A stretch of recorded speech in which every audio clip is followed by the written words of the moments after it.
año pasado, desde que el 7 de octubre de 2023, cientos de terroristas invadieron Israel y asesinaron a cerca de 1.200 personas, llevándose a unos 250 rehenes. El brutal ataque de Hamás contra Israel, en el que sus milicianos asaltaron poblaciones cercanas a la franja, matando a familias enteras en sus hogares y a cientos de jóvenes en un festival de música, fue el más mortífero que ha sufrido el país en toda su existencia. La operación militar israelí, que se inició el mismo día del ataque, se ha convertido en una guerra total que ha devastado la franja y ha matado a miles de personas. La respuesta de Israel iba a ser contundente y el primer ministro Benjamín Netanyahu, sostenido por un gobierno de coalición con partidos ultranacionalistas religiosos, prometió destruir a Hamás para siempre y alcanzar una victoria total.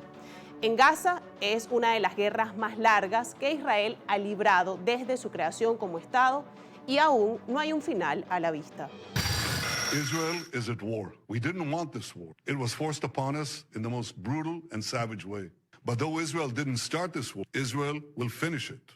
Hamas will understand that by attacking us, they've made a mistake of historic proportion. We will exact a price that will be remembered by them and Israel's other enemies for decades to come. The savage attacks that Hamas perpetrated against innocent Israelis are mind-boggling, slaughtering families in their homes, massacring hundreds of young people at an outdoor festival, kidnapping scores of women, children, and elderly, even Holocaust survivors. A las 6:30 de la mañana del Shabbat, uno de los días festivos más importantes para la comunidad judía, los habitantes de más de 20 localidades colindantes con la Franja de Gaza despertaron con el sonido de disparos, explosiones y alarmas que vaticinaban lo peor. El enemigo había cruzado la frontera. Durante la incursión, Hamás y sus aliados cometieron miles de crímenes atroces, entre ellos agresiones sexuales contra civiles israelíes, incluidos niños, además de 250 secuestrados como rehenes.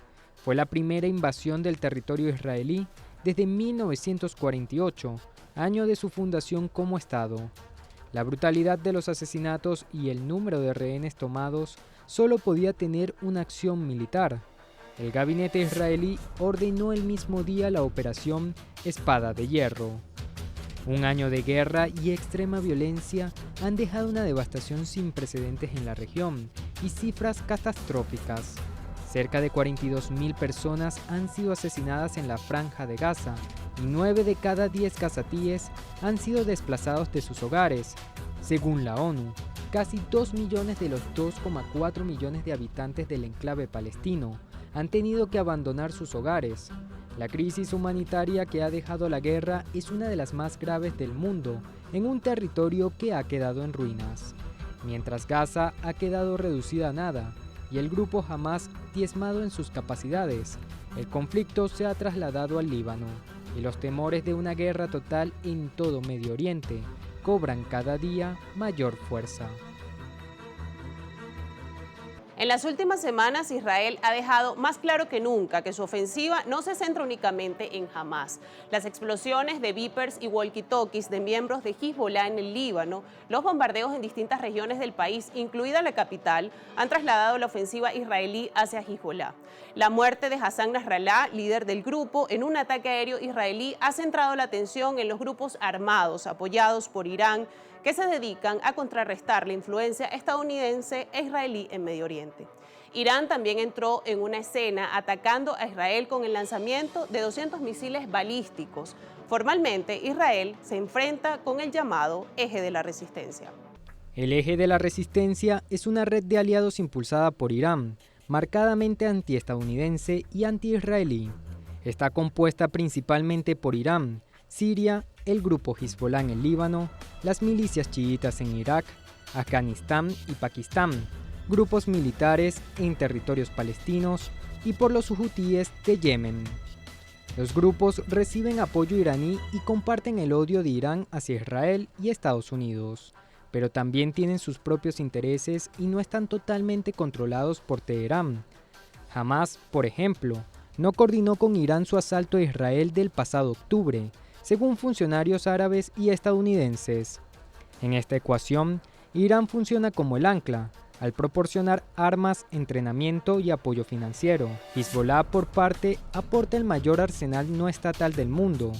El grupo Hamas encarna la lucha armada de la resistencia palestina. Los hutíes en Yemen cuentan con capacidades para interferir el tráfico marítimo en el Mar Rojo, y el gobierno sirio y las milicias respaldadas por Irán, así como las milicias iraquíes, también forman parte del eje, siendo aliados de esta red en la región. A un año de los ataques más mortíferos que ha sufrido el Estado de Israel y con los mayores temores de que el conflicto pueda extenderse por toda la región, en esta edición de Ampliamente analizaremos cómo está el panorama geopolítico en Medio Oriente tras un año de los atentados terroristas de Hamas en territorio israelí. Hacemos una pausa y ya regresamos.